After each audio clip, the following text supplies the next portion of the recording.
Hello, guten Morgen.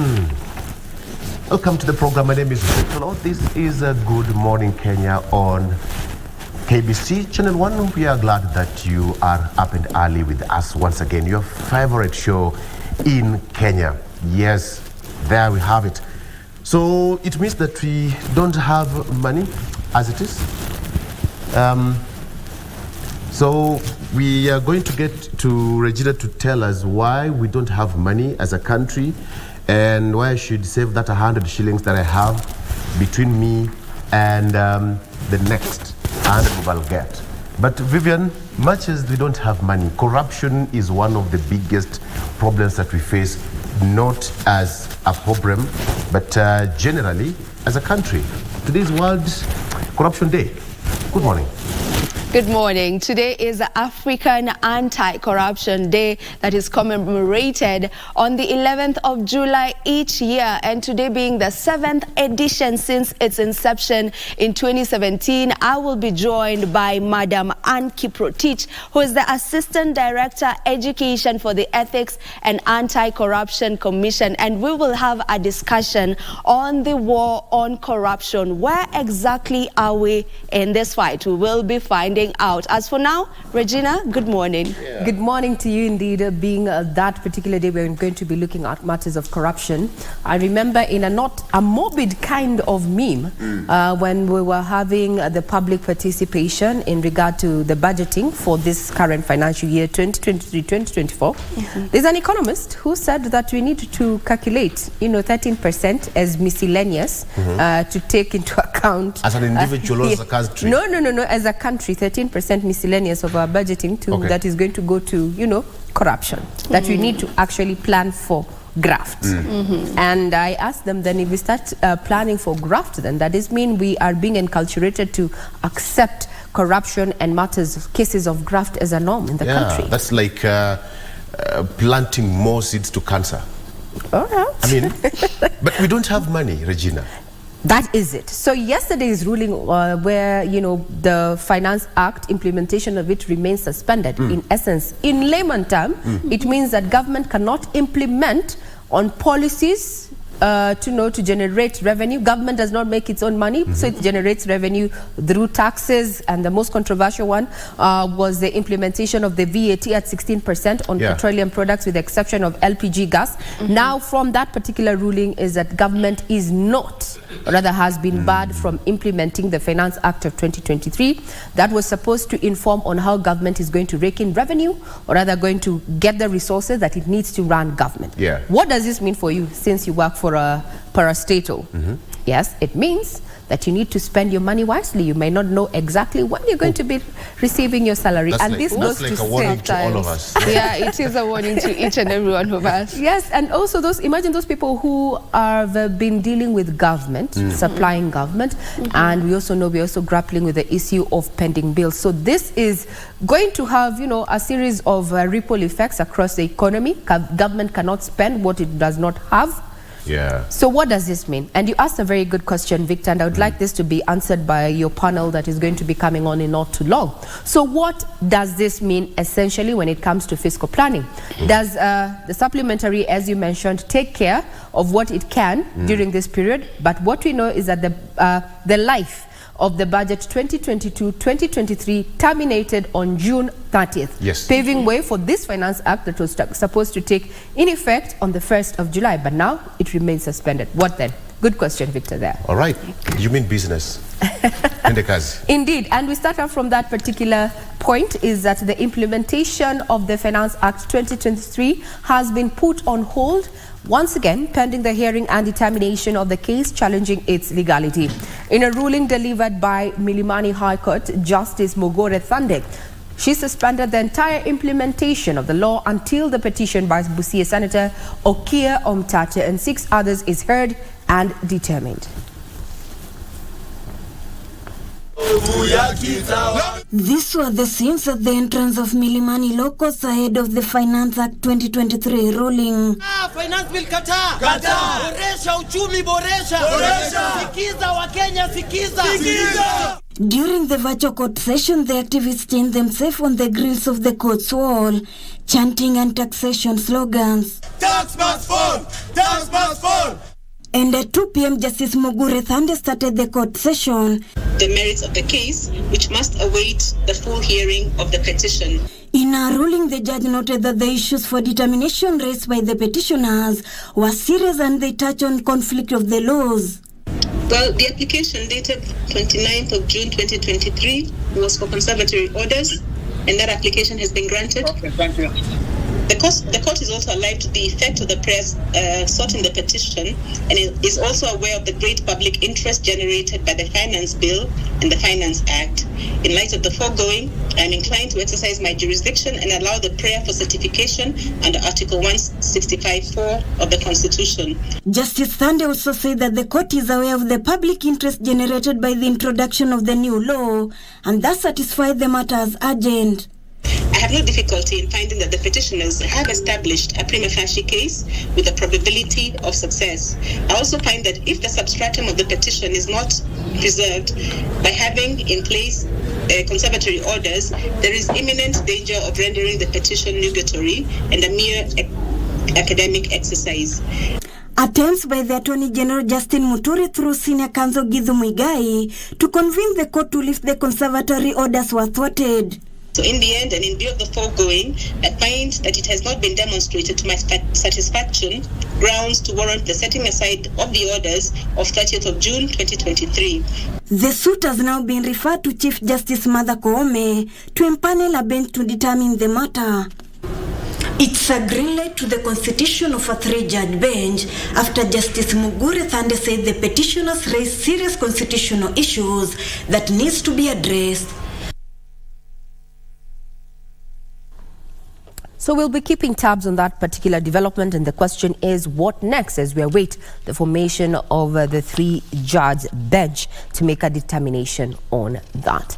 Now, the death toll of the Shakahola massacre could rise significantly following the discovery of 40 more mass graves in Shakahola forest. Interior and National Administration Cabinet Secretary Kithure Kindiki said the new graves that could contain multiple bodies in addition to the 339 so far. Speaking when he presided over the official operationalization of Igoji Sub-County in Meru County, Interior and National Administration Cabinet Secretary Professor Kithure Kindiki said 40 more mass graves have been found in Shakahola Forest. Na leo hii katika ile awamu imeanza leo, tuko na makaburi 40 ambayo hajafunguliwa, na kila kaburi mengine tunashuku iko na zaidi ya maiti moja katika ile kaburi. A total of 339 bodies have so far been exhumed from the mass graves in the forest. Professor Kindiki added that the government will ensure such incidents do not recur in the country. Wale viongozi wa makanisa ama dini ambao wanafikiria tutakubalia eti kwa sababu kuna haki ya kuabudu kuwe na tukio lingine kama lile la Shakahola, hao wajue hatutalegeza kamba. He said the cracking down on rogue religious leaders will be intensified to ensure clerics do their work in compliance with the constitution and other relevant laws. Tutasukumana na wakora wote ambao wamejificha katika madhabahu, yawe ni makanisa, yawe ni hekalu za dini zingine, misikiti. Tutawafurusha wote ambao wanaendeleza dini potovu. These as Lands and Physical Planning Principal Secretary Nixon Korir confirmed government records showed that preacher Paul Mackenzie does not own 800 acres in Shakahola, Kilifi County. Appearing before the Senate Ad Hoc Committee probing the Shakahola deaths, Korir said the land where Shakahola massacre happened was unoccupied and is part of the 50,000 Chakama Ranch. We are not aware of any lease to Mackenzie that is registered to us, and we are not aware of any dispute. We don't have any dispute in regards to the parcels of the lands in Shakahola. Allegations that Mackenzie has 800 acres, Chair, the allegations we've had also, but we don't have any evidence of Mackenzie owning any parcel of land there. So in my interpretation of that particular statement is that Mackenzie was actually using that piece of land illegally that is linked to him and that particular massacre. We'll be keeping tabs on that. 339 bodies so far recovered from the Shakahola forest. President William Ruto has asked the parties to the Sudan conflict to declare unconditional ceasefire and agree to establish a humanitarian zone to facilitate the resolution of the conflict. This as the death toll stands at more than 2,000 and the crisis exerts more pressure on neighboring countries. Speaking on Monday in Addis Ababa, Ethiopia, during the Intergovernmental Authority on Development Quartet Heads of State and Government meeting that focused on the Sudan conflict, President William Ruto termed the situation in Sudan as dire. Critical is the need for an immediate assessment of the security and humanitarian situation with a view to ensuring that action is taken to protect the civilian population. He said there is a need for the Sudan Armed Forces and the Rapid Support Forces to declare an unconditional ceasefire and agree to establish a humanitarian zone in order to stop the loss of lives, ease access to public services, and facilitate the resolution of the conflict. The structured commencement of 3 pathways towards conflict resolution and the restoration of the voice and aspirations of the people of Sudan for a democratic transition. And I recommend as follows. Track 1, establishment of safe humanitarian corridors. The head of state is concerned that targeted inter-ethnic attacks were steadily spiraling towards the commission of genocide in Darfur. The atrocities in Darfur are alarming. The targeted interracial attacks are particularly concerning as they steadily spiral into a humanitarian catastrophe. The death toll from the Sudan crisis stands at more than 2,000 people, with over 2.9 million others having been displaced.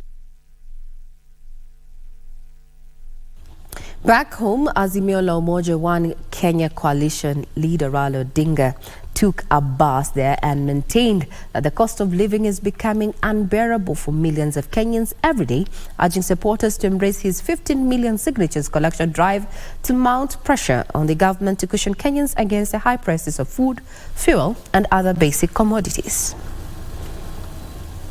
Azimio la Umoja Chief Raila Odinga on Monday morning boarded a matatu from Karen to Nairobi Central Business District to enforce his message of carpooling and using public transport means to avoid high prices of fuel. Kutoka Ngong hadi town hapa wanalipa shilingi 150. Kurudi 150. Kila siku ni shilingi 300.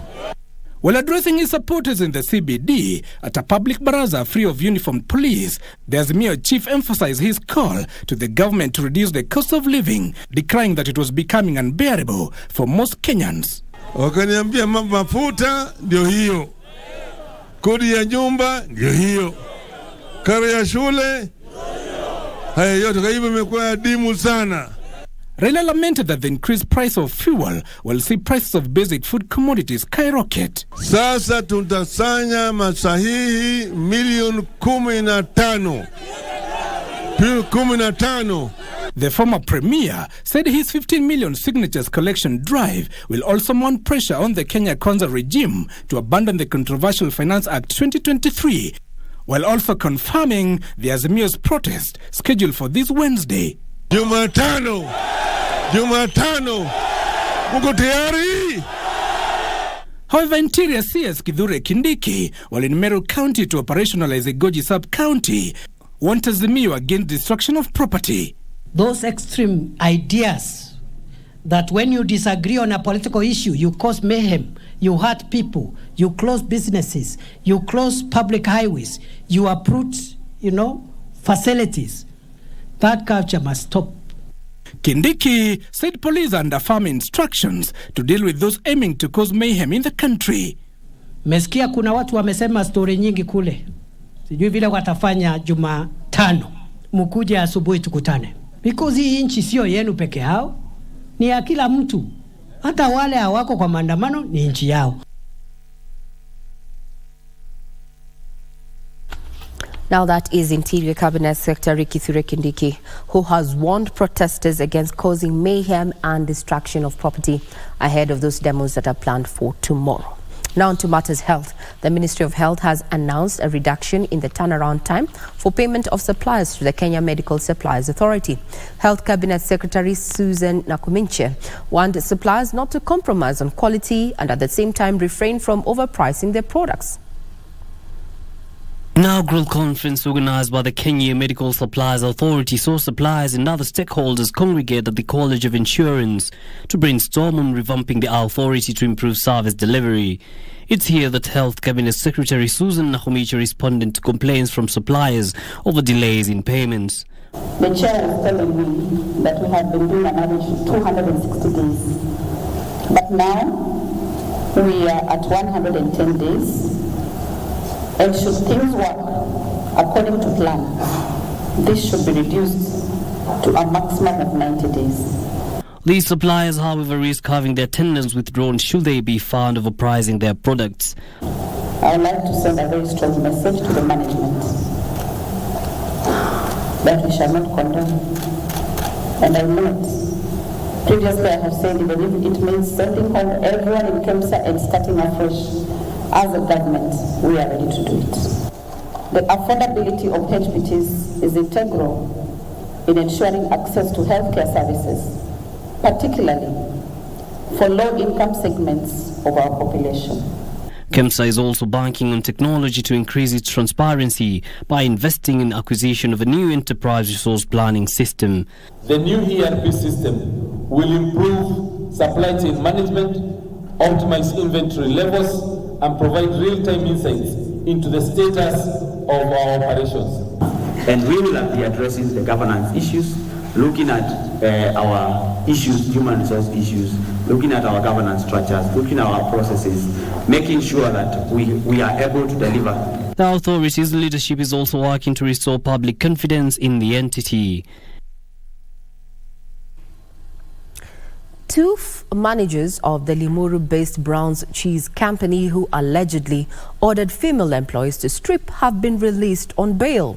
Limuru Senior Resident Magistrate Jared Magori released them on a bond of 300,000 shillings each. However, Magori declined an earlier request by the Chief Prosecutor, Felix Mutua, to detain the suspects for 10 days to enable him complete investigations. The suspects are required to report to the police twice a week, pending the mentioning of the case on the 24th of July to determine whether they will be prosecuted. The managers had been arrested in connection with an incident in which female employees were allegedly forced to undress at work to determine who had unhygienically dumped a used sanitary towel in the wrong place.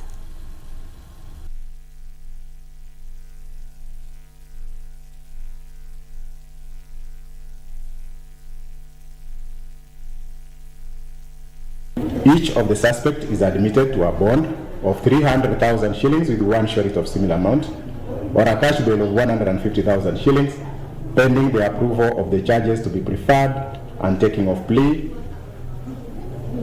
And the suspect's respondents, upon being released on bond or cash bail, to report to the Sub-County Criminal Investigations Officer twice a week on every Thursday and Monday.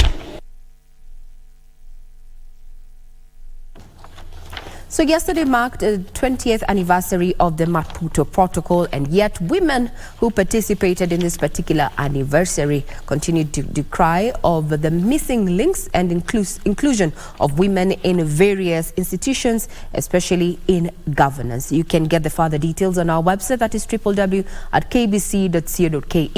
To the counties, a manhunt is on for a man who is suspected from Kiambu County to have murdered his lover and dumped the lifeless body in a maize plantation. All this on our website. Now let's speak about matters business, where victims of wildlife conflicts will start receiving their compensation from tomorrow after a decade of wait. Tourism Cabinet Secretary Penina Malonza says the National Treasury has released 1 billion shillings for the process, which will start tomorrow in Taita Taveta County. The ministry also has entered into a strategic partnership with Kenya Broadcasting Corporation, and under the deal, the state broadcaster will launch various products to showcase and market Kenya's tourism cultural and heritage products to local and international audiences.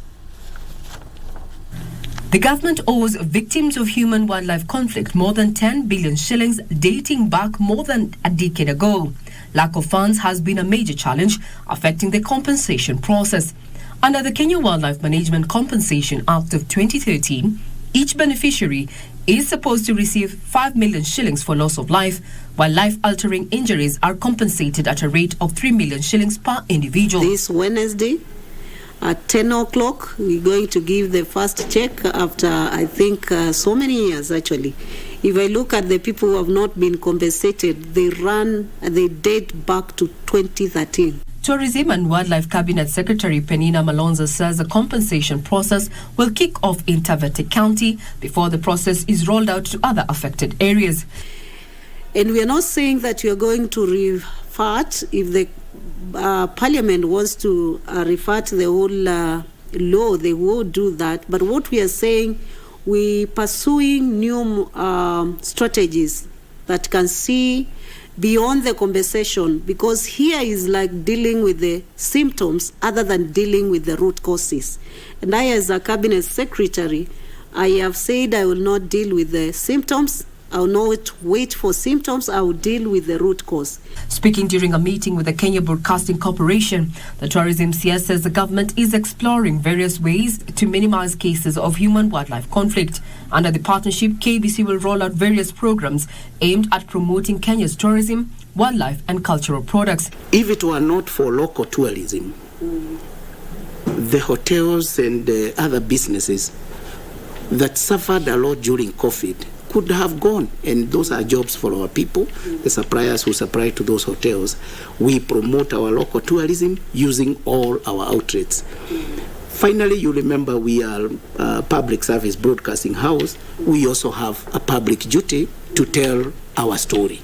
KBC Managing Director Samuel Minor says the state broadcaster is ready to partner with various state and non-state actors to promote Kenya. Amid increased cases of human-wildlife conflict and such calls for compensation, the government, through the Ministry of Tourism, is working at the introduction of an insurance compensation scheme that will ensure those affected, either damaged property, crops, injury or even death, get compensated in time. I'm Regina Manyara reporting for KBC Channel 1.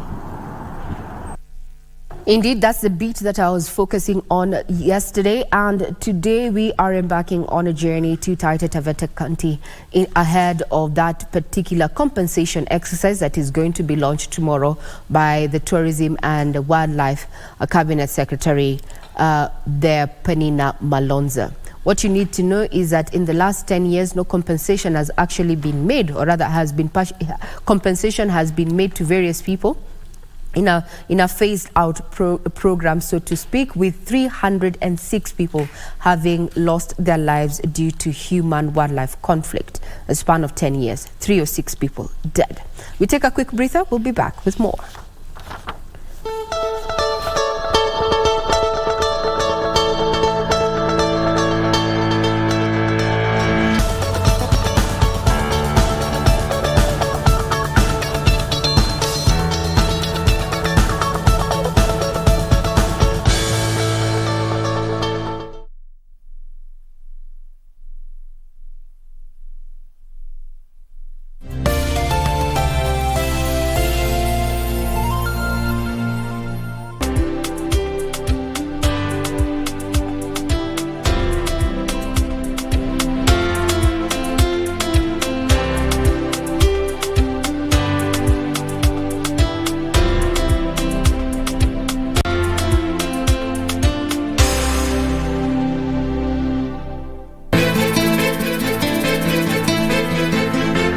Kabla sijapata maradhi ya moyo, tell me one more thing. Kuna mwingine au ni ule bandi? Ingekuwa wewe umesikia kwamba mke wako mkwendea kinyume, ungesikiaje? Mimi sioni haja sisi kuja hapa. Oh really? Halafu ili jumba lote tumwachie nani? Mimi hapa kazi yangu ni wewe tu. Twende basi nao. Safari ya ndoka uende kufanya kazi zako. Chukua off mama. Sawa? Nilikwambia mwanamke ni kisirani na hafanyi mzaha kabisa. Kwa hivyo mimi ndio nafanya mzaha.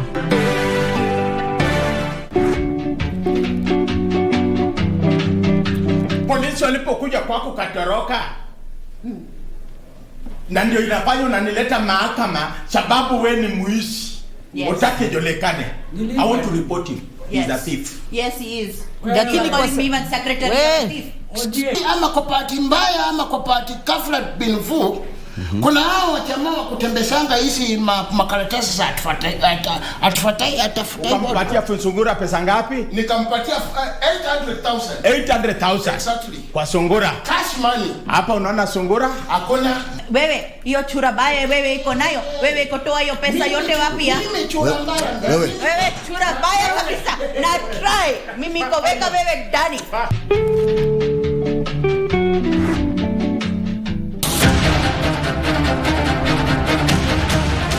박연 사건으로 시신 운반 관련자를 알아냈다. 그렇다면 다음은 우리나 잘못되는 게 내가 불편해서 그런다고. 불편 뜻 알죠? 좁고 눅눅하고 따끔하고. 팀장이 있었는데 교통사고가 났습니다. Прикончил? Да. Я жду. Там одна девка осталась. Быстро прикончу. Да.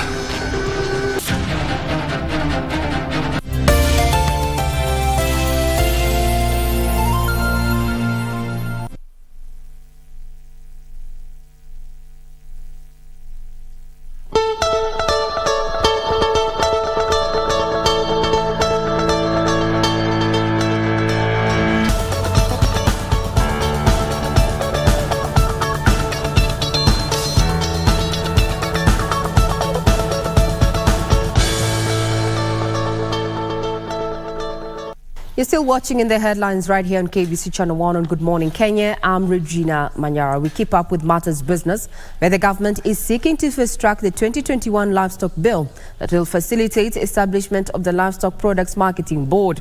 Once established, the board will regulate the livestock product exports to the European Union, as Kenya is seeking to leverage on the Economic Partnership Agreement to acquire more markets in the Union. Last year, Kenya's leather, skin and hides export were valued at slightly over 2.2 billion shillings. The government now says it plans to increase the export of leather products and meat to the European Union. Livestock Principal Secretary Jonathan Mweke says plans are underway to fast-track the 2021 livestock bill to facilitate the establishment of a livestock product marketing agency that will, among others, create quality controls in a bid to ensure local livestock products conform to high EU standards. Get it and make it a commercially viable activity. So the bill has gone through a lot of stakeholder engagement and public participation. It's gone through validation, and it is currently at the AGs for the final drafting before we send it to Parliament. To strengthen the livestock subsector, Commerce's insurance arm ZIPRI has settled an insurance claim to pastoralists in 4 northern Kenyan counties whose livestock were affected by drought. ZIPRI Managing Director Hope Murera estimates to pay out an additional 300 million shillings this year. We've paid out for the season of October 255 million in claims. For this season, we are looking at paying something in the range of 300 plus million to the farmers so that we create the resilience. The private sector has been encouraged to consider increasing investments in the subsector to de-risk the livestock sector and increase production. The program had been conceptualized in terms of de-risking the sector so that we can then attract the private sector. Then the private sector, and in this case we are looking at private capital coming in to then finance these projects.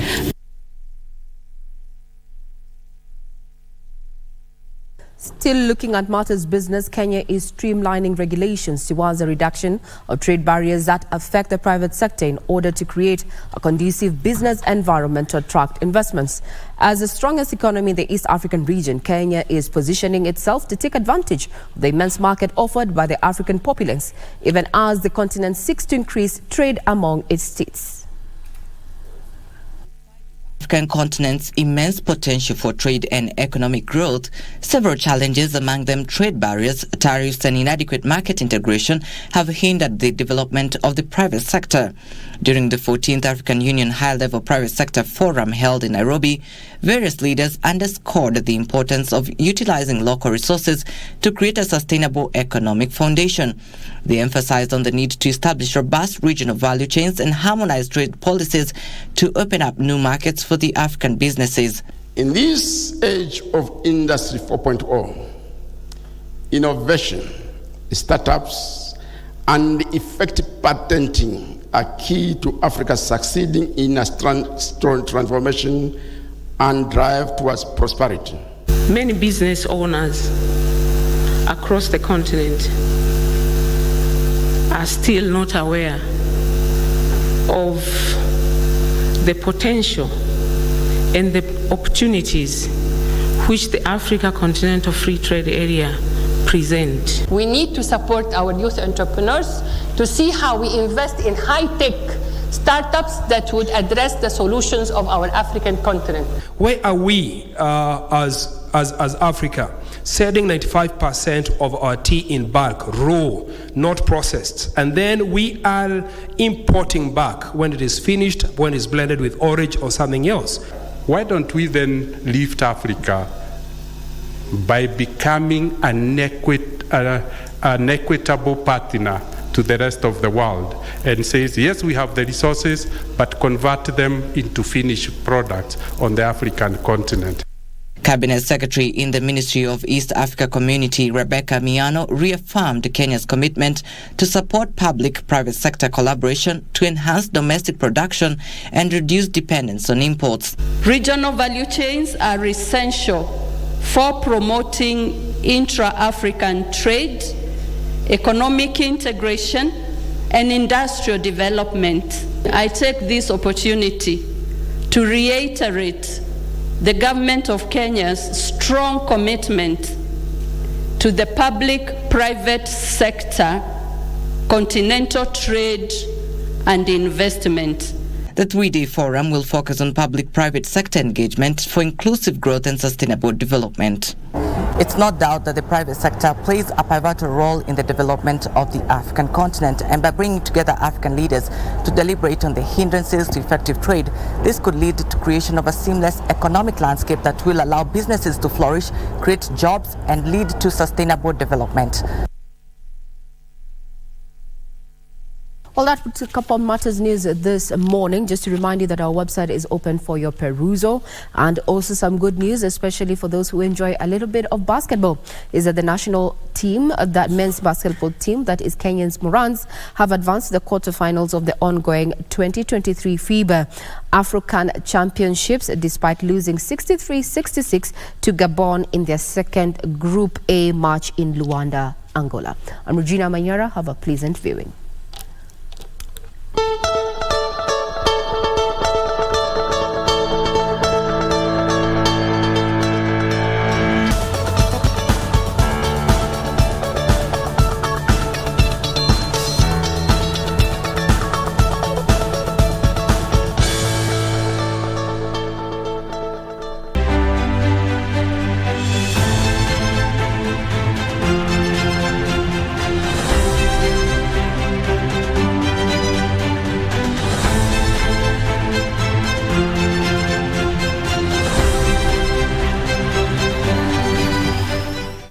Born on 21st July 1935 in Ishamba at the foot of Taita Hills, Eliud Timothy Mamunga built himself a reputation as an astute politician, adept at navigating the choppy waters of government. His political career began in 1969 after he contested and won the Voi parliamentary seat. In 1974, he was re-elected and appointed by President Jomo Kenyatta as the Minister for Water Development. During his 2-year stint in the ministry, Mamunga spearheaded projects that included the construction of the country's first dams, water supply schemes for urban areas, and irrigation schemes that boosted agricultural production. In 1976, Kenyatta switched Mamunga with Gekonyo Kiano, who had been in charge of the Ministry of Commerce and Industry. In 1979 general election, Mamunga recaptured his Voi parliamentary seat. In spite of an uneasy relationship with Moi due to his links with ministers and businessmen close to Kenyatta, Mamunga was reappointed to the cabinet as Minister for Information and Broadcasting.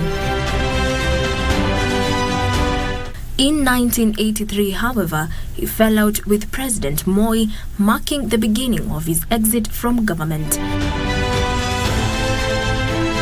In 1988, he was sacked as the Minister for Information and Broadcasting and later dethroned by Adiel Kachila as Voi MP.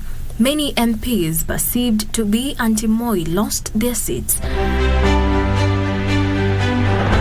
As the national purge continued, Mamunga lost his chairmanship of the Taita Taveta Kanu branch and was later suspended from membership in the branch.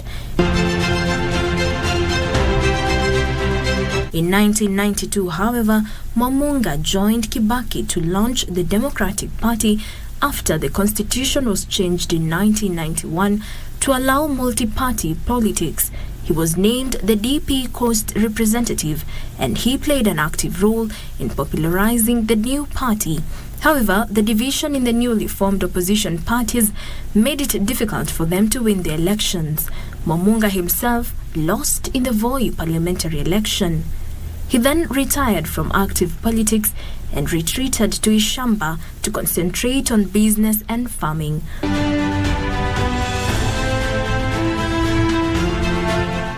Mamunga would then struggle with ill health until his demise on June 9, 2018, at the age of 83. Jacqueline Macharia for the Cabinet.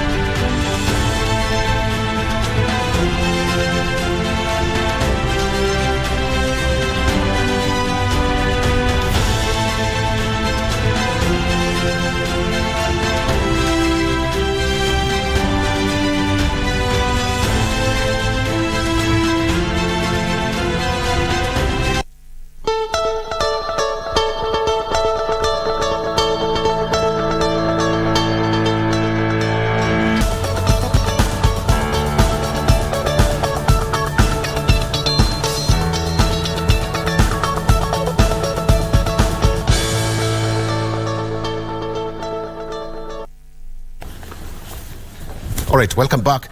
It's now 60 minutes past 7 a.m. It's time for us to take a look at what we have on our local dailies and then straight jump into people and politics. In studio, I have got Mheshimiwa Joseph Cherorot, who is a member of parliament of Kipkelion East constituency. Next to him is Engineer Wathimba Crispus, who is our political analyst and governance expert. Next to him is Daktari, who is joining me for the first time, Teddy Mushiri Njeru, who is a medical practitioner and a political analyst as well. Gentlemen, welcome to the program. First of all, I know I'm not going to be crucified for gender imparity. I just hope whoever is watching, please don't crucify me. Don't crucify me. I beg you. All right. So let me take you through the front page of our local dailies pretty fast. On the front page of the People Daily, costly loans to hurt borrowers. Costly loans to hurt borrowers. Banks have already warned hundreds of thousands of their customers and small businesses that they will pay higher interest rates starting today. And SACCOs seek to cash in by enticing those burdened to transfer expensive loans. That is on the front page of the Star newspaper. Another one is dispute over tax law goes to full hearing after Judge Mugure Thande declined to lift freeze on Finance Act as proposed by Treasury and asked the CJ to form a bench to hear Omtata's case. What do we have on the front page of the Standard newspaper? Raila's 15 million signature puzzle. Raila's 15 million signature puzzle. Azimio leaders will today launch the collection of millions of signatures from Kenyans who express discontent with the government. However, opinion is split on what follows after the exercise is complete. We all know Raila walked from his home yesterday in Karen, boarded a matatu to Ambassador and had a rally thereafter at Wabera Street. Still on the front page, Relief after court puts brake on new taxes. We'll be discussing that shortly. On the front page of the Star, CS Kindiki and police chiefs divided over Raila protest. CS Kindiki and police chiefs divided over Raila protest. Gambles after minister tells cops to assess demos before responses. That is the situation. We'll take a look at that. Major blow to Ruto as court declines to lift Finance Act order. Again on the front page of the Star. Finally, blocked. Just one word, blocked, on the front page of the Daily Nation. That is, as per the court declined to lift freeze. Judge said Kenyans might be unfairly subjected to unlawful taxes. Gentlemen, let's start where we should, and at this particular point, I'll start with you, Mheshimiwa. First of all, a message of condolence to you as Member of Parliament of Kipkelion East. You were hugely affected 1.5 weeks ago when 52 people died in your constituency. It must have been a very hard time for you as a Member of Parliament in that area. Yeah. Victor, it is true that we had that catastrophe. There was an accident at Londiani Junction. Yes. Where we lost 52 lives. And 77 people were involved in that accident. Some of them we transferred them to Nakuru, PGH Hospital, and others we took them to Kericho, and they are still recuperating there. And as we talk, we have about 9 bodies which have not been buried because their relatives have taken more time. Yeah. We got actually a deep freezer from a morgue in a which is a container from Red Cross, and I was told actually that's the second one in Kenya after that one of Shakahola. And we managed to preserve the bodies because our morgue could not hold. They can only hold 16 bodies. And as we talk now, I've attended a few burials, and several victims have been buried right now. Yeah. And we had also a memorial service in Londiani, where even the Deputy President came, and we managed to condole with the families. And up to now, I'm still sending message of condolences to the families, the affected families, and wish quick recovery to those who are still in hospital. Absolutely. Yeah. All right. That was just a voice test. I think it's also important to put at that particular point, it happened right in the middle of your constituency, and we don't imagine how much of your time that it took for you to organize and see 52 people in one constituency dying. And I'm also told that they came all over the country, not in Kipkelion East. Yes. Okay. Actually, Victor, in fact, we had some from Transmara, well, that is Narok area. We had some from Rongai. We had some from Ravine, and from within my constituency. And it was funny enough, it happened when I was around that place. I was having a meeting, and we actually responded so fast. Yeah. And in the morning, everyone was there. We had the CS transport, we had everybody, the PS, water, all of them came actually, and even the governors. And even I want to say thank you to Susan Kehika, who actually created space for us at PGH because we didn't have space in our area. All right. Yeah. Okay. All right. So to people of Kipkelion East and everybody who was affected, ask as Kenyans, 52 lives lost is it's too much. It's too much. Just to speak. All right. So, Crispus, it's been a while. Blocked. That's what the front page of the Daily Nation blocked. As simple as such. So it means that we don't have money as a country. Well, what it means is that as a country, we legally cannot access money from the people to function. But it doesn't mean that Kenya doesn't have money. I think the government is a continuous enterprise. One way or another, it must continue to function. This is a hiccup. I believe there are mechanisms to be able to unlock these issues and be able to deal with them. Yes. Yes. And this paints it's a very hard time for the president right now, Dr. Having in mind that the financial year 2022-2023 lapsed on 30th June. And now whatever we are working on is, so to speak, ile kidogo to push us. I don't know how, from your perspective, how is the executive now feeling as it now that part of the judiciary is saying hold, part of the law was not followed, and it raises some constitutional issues that should be tackled?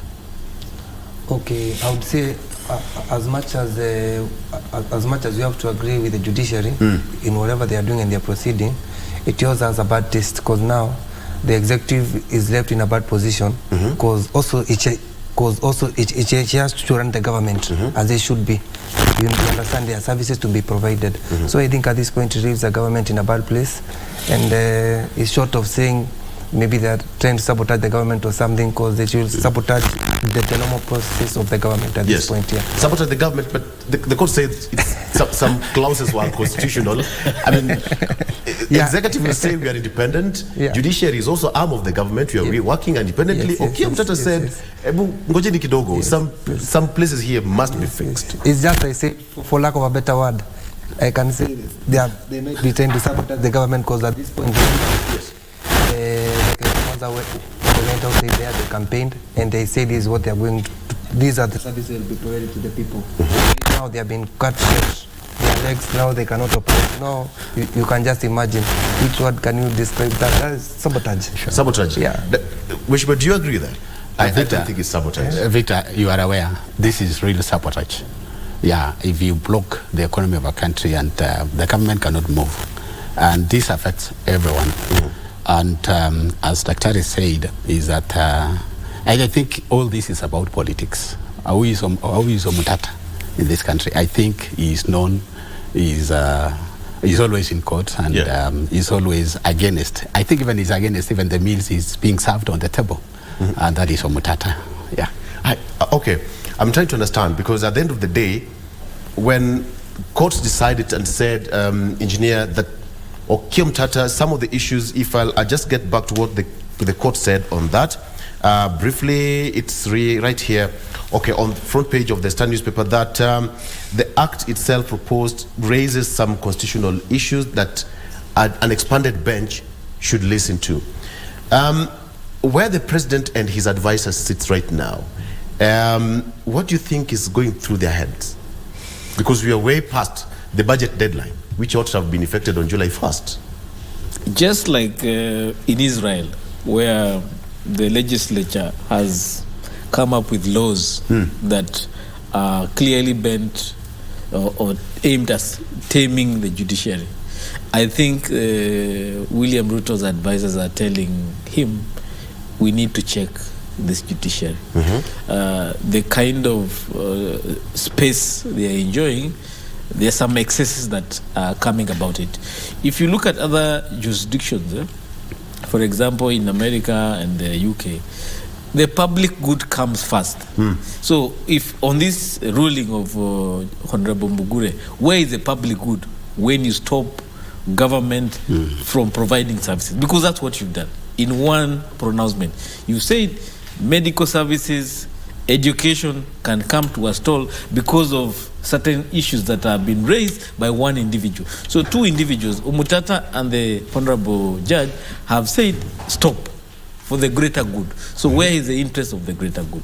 And I think it's time it's good that we have this conversation now, so that also we can clearly mark out the independence of these arms of government, because we cannot have the parliament makes laws, the executive running its business, but the judiciary, one way or another, has an upper hand over the running of both the parliament and the executive. The judiciary will say that we are working on the law, what is brought before us. Yes, so there's a very thin line between now, what we're saying, and the constitutionality of every matter passed in parliament. Exactly. So what we are saying is this. Now, it's a responsibility of parliament to come up with laws that are able to check these excesses being exercised by the judiciary. They have a responsibility, because it is going to become ungovernable, even as a country. Remember when we had the security issue in the early government of Uhuru Kenyatta? Yes. It's because of the laws that he had then. He was not able to administer issues of security. Yes. He had to go to parliament and make some changes, very controversial changes, especially dealing with the issues of terrorism. So we need to be able to have some limitation to some of the civil liberties as a country. Mheshimiwa Cherorot is here, and separation of powers is clearly stipulated in the Constitution. If judiciary, executive, and legislature wants to work, parallel, the separation of powers will have to come into play. It's true that, Victor, we have the separation of power. We have the executive, the legislature, and the judiciary. And at times, let me tell you, Victor, you know, these judges are also human beings like you. Right. And some of them, we know their history. And when they are making such decisions, we know where they come from. And whatever happened the other day or yesterday, we know where the judge is coming from. And I want to tell you that we need a lot of changes in this country because we cannot have one judge stopping the development and even the sabotaging the economy of the country. Okay. Yeah. Let's take a break. And we come back. It's now 7:30 on the dot. Let's take a break. When we come back, we're still going to dive deeper into this conversation. And Raila Odinga yesterday said that tomorrow is another round of demonstrations. We'll take a look at that when we come back. Stay with us.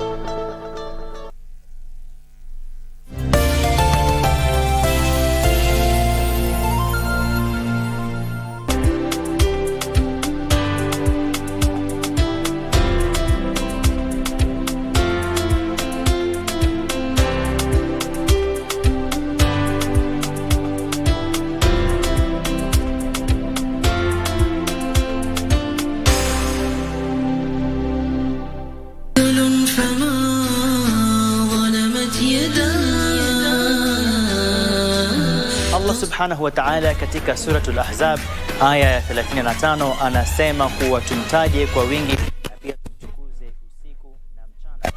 Na tukiangalia ndugu zangu Waislamu katika mambo na ibada ambazo kwamba sheitan anaishikilia nguvu zaidi na kuifanyia bidii ili Muislamu asiweze kuishikililia ni ibada ya kumtaja Allah Subhanahu wa ta'ala.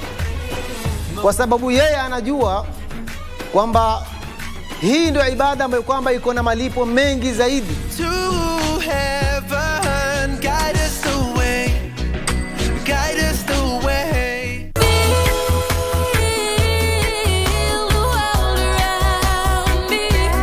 You are part with me, a good time is guaranteed.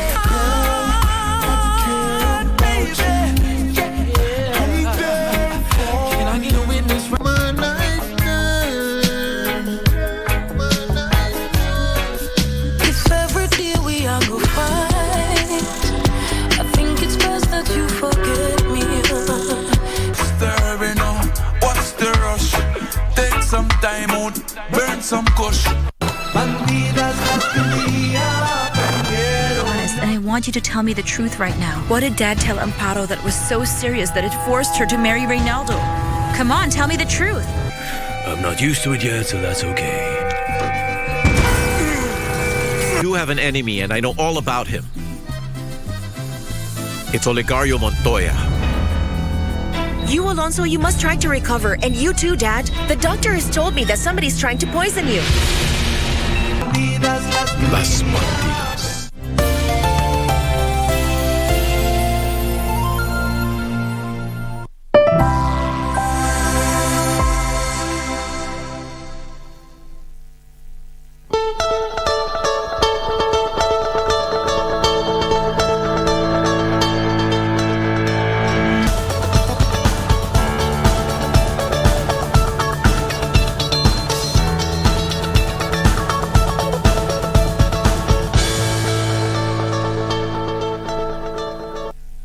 Welcome back. This is People in Politics on Good Morning Kenya here on KBC Channel 1. All right, so let me come back to you, Daktari. As doctors, medical practitioners, you need money. Where will you get it from?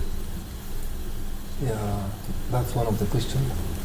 But now I think the government has put some steps in place, and I think I said it'll be increasing the salaries by 10 to, I think by 8 to 10%. Yeah, I think that's a positive step.